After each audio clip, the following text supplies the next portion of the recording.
It can be really daunting when you're a leader but not a tech expert to understand the pace of change, to understand what is going on in the tech world. There are so many new developments, so quick to have a real impact on how businesses operate that you might feel overwhelmed. But don't just say, oh, I can't do it, I'm not a tech expert. You've got to deal with it.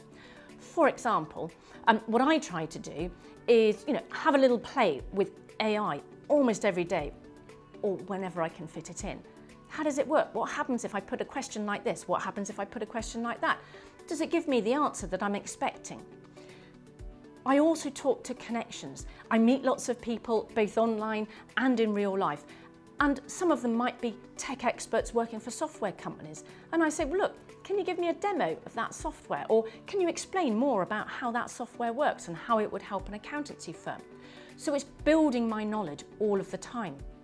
Another way that I've seen firms tackle this gap between sort of technology and accountancy is to delegate to somebody who's an accountant to say, well, why don't you spend your time really getting up to speed with everything?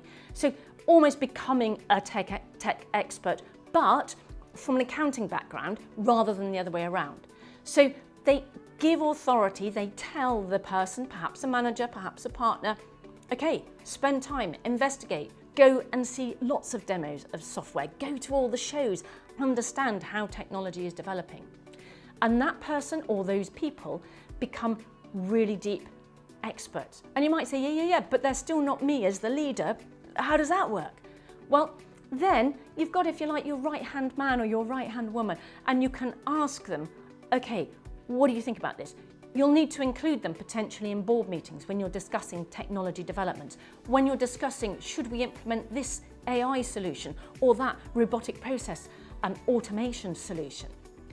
But you can deal with your lack of knowledge as a leader by making sure you surround yourself with people who understand it. But you've also got to understand enough yourself. So you've got to do the work yourself to make sure that you can talk the tech language and that you understand what those other, more expert people are telling you.